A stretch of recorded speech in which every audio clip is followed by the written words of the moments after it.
अदृश्य दुनिया YouTube channel को लाइक करें, सब्सक्राइब करें और बेल आइकन को ऑल पर सिलेक्ट करें ताकि आने वाली हमारी सारी वीडियो आप देख सकें।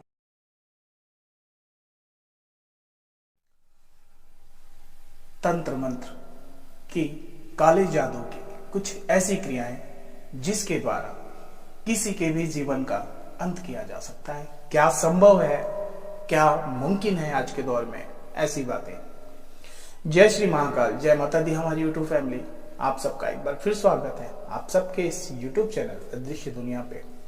आप सबका प्यार, आप सबका आशीर्वाद और सहयोग मिलता रहे हमारे चैनल को, बस यही प्रार्थना है। जो भी हमारा वीडियो देखते हैं और जो नए हैं, हमारे भाई बहन पिता तुल्य जो भी हैं, जहां से भी देखते हैं, वीडियो को पूरा जरूर देखा करिए।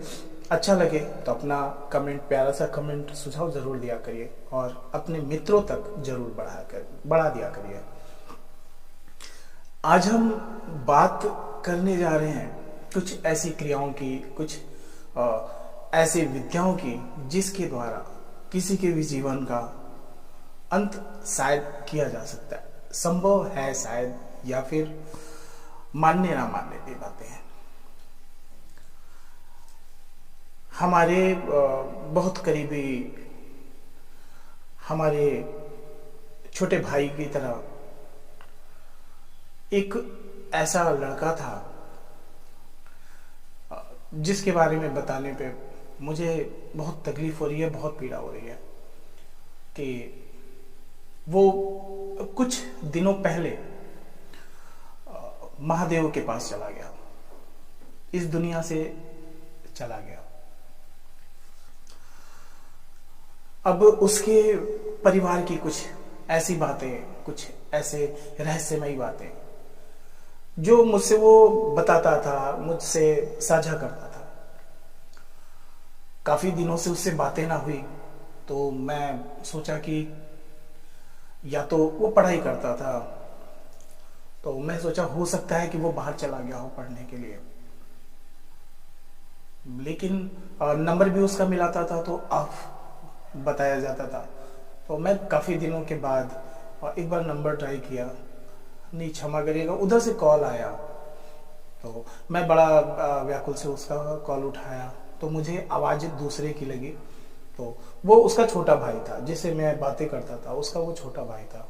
और उसने बताया कि भैया हम भैया के छोटे भाई बोल रहे हैं, भैया अब इस दुनिया में नहीं है। मैं आपको बता दूं कि मुझे बहुत तकलीफ हुई ये बातें जान के, और इसके पीछे की बातें भी बताऊंगा आपको।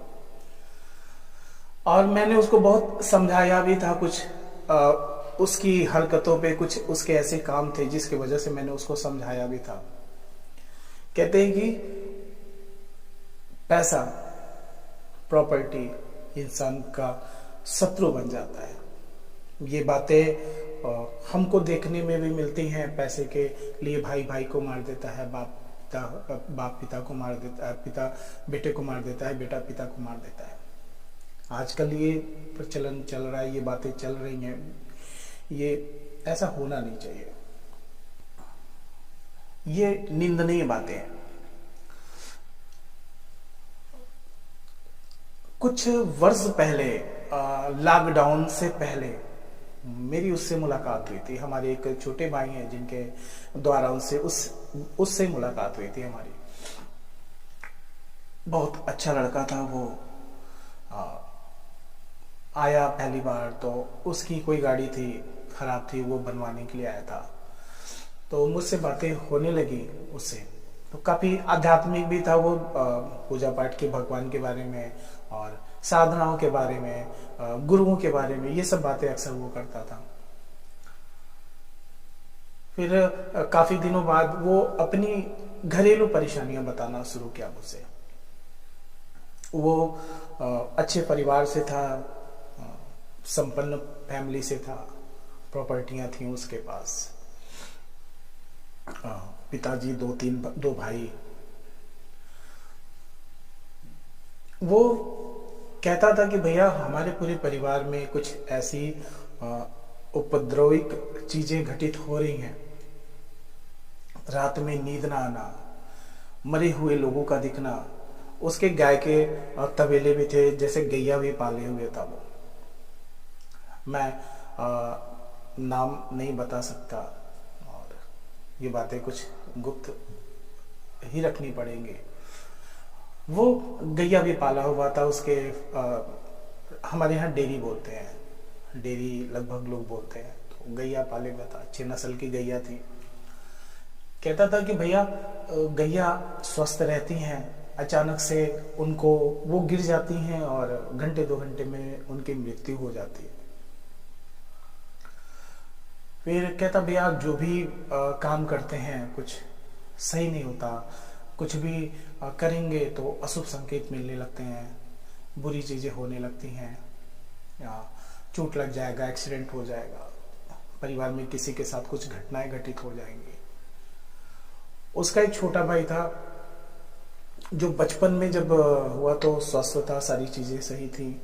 कुछ वर्षों बाद उसके पैर नहीं सही रहे, फिर वो चल नहीं पाता। तो अपनी पारिवारिक बातें वो बताने लगा।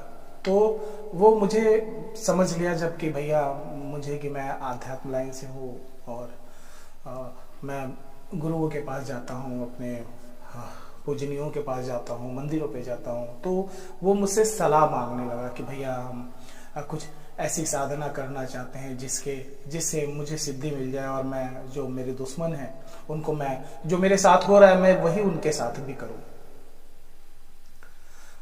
तो मैं उसको हमेशा समझाता था कि प्रभु के शरण में जाओ, प्रभु जो चाहेंगे वही होगा, तुम्हारा कोई अनिष्ट नहीं हो सकता है। लेकिन कहते हैं कि तंत्र क्रियाएं इतनी हावी हो जाती है ना किसी के मन मस्तिष्क पे कि वो फिर कुछ सोचने लायक नहीं रहता।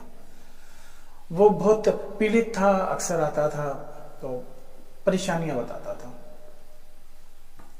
उसने बताया कि भैया हमारे बाबा थे, वो अचानक से बीमार पड़े और कुछ महीनों में खत्म हो गए।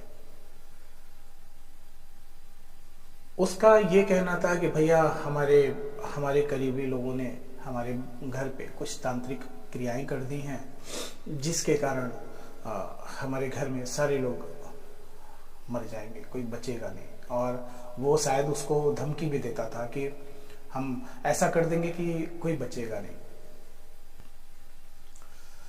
ऐसी बहुत बातें बताता था। कहता था कि भैया हम शमशान में जाके सिद्धि करेंगे, भैया हम ये साधना करेंगे, करनी पिचासनी साधना करेंगे, प्रेत की साधना करेंगे।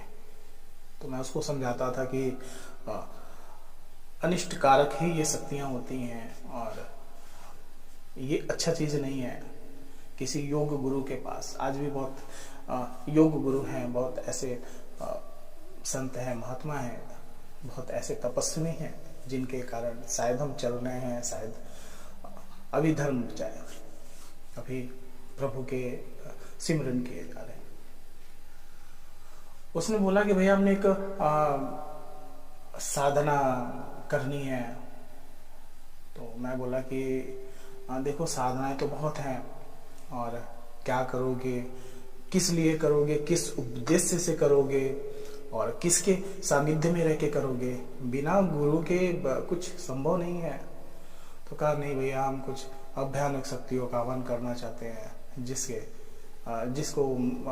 हमें बहुत सारी चीजें प्राप्त हो जाए, गुप्त धन प्राप्त हो जाए, मतलब ऊट पटांग की बातें वो करता था। तो फिर हम बोले अच्छा ठीक है, किसी ऐसे महात्मा के पास मिलो, कोई ऐसे गुरुजन के पास मिलो जिनके द्वारा तुम्हारा मार्गदर्शन हो सके, तुमको कुछ अच्छी चीजें मिल सके, कृपा बन सके, प्रभु कृपा बन सके, मातृ कृपा बन सके। उसके बाद काफी दिनों तक बातें हुई, फिर वो अचानक से गायब हो गया। मतलब वो करीब मेरे हमसे 2-4 महीनों तक बातें नहीं हुई से, और भी समय बीता। तो समय बीता तो मैं बड़ा व्याकुल रहता। तो ऐसे कुछ दिन बीतने के बाद मैं सोचा कि कैसे बात होगी उससे, क्या होगा क्या नहीं होगा। फिर अचानक से कुछ महीनों बाद हमारे पास कॉल आता है, उसका फोन आता है कि भैया और हमने सिद्धि कर ली है, हमने मुंड माला धारण, नर मुंड माला धारण कर लिया है। और किसी को कोई परेशानी होगी तो बताइएगा, हम क्या कर लिए हो, कौन से ऐसी शक्ति पा गए जिसके तुम इतना कार्य कर लोगे। हमने फिर उसको बोला कि कुछ मूर्ख बनने वाला काम मत करना और कुछ ऐसे चीज़ें मत करना जिससे तुम्हें परेशानी हो, तुमको दिक्कत हो जाए। कर नहीं फिर वो अपना चलता रहा, ये चीज़ें करता रहा। उसको मैंने समझाया और समझाता ही रहा, लेकिन उसको समझ में नहीं आई ये बातें। फिर कुछ महीनों बाद मुझे लगता है कि अभी 2-3 महीने हो रहे होंगे, मुझे कॉल आया छोटे भाई का उसके कि भैया नहीं है। तो मैंने पूछा उससे कि क्या दिक्कत है। कहा भैया कि ब्लड बन नहीं रहा था शरीर में, बहुत ब्लड चढ़ाए गए लेकिन कोई फ़ायदा नहीं हुआ और बस रक्त की कमी होने की वजह से भैया ख़त्म हो गया। तो मुझे बड़ा पीड़ा हुई, मैं बहुत अच्छा नहीं लग रहा था मुझे। तो मैं उससे तो कुछ कह नहीं सकता था। तो मुझे वो सारी बातें याद आने लगी, वो सारी चीज़ें याद आने लगी कि वो जो जिक्र करता था वो चीज़ें उस पर भी हावी हो गई। और वो कहीं ना कहीं कुछ ऐसी चीज़ें कर लिया जाने अनजाने में, जिसका खामियाजा उसको भुगतना पड़ा।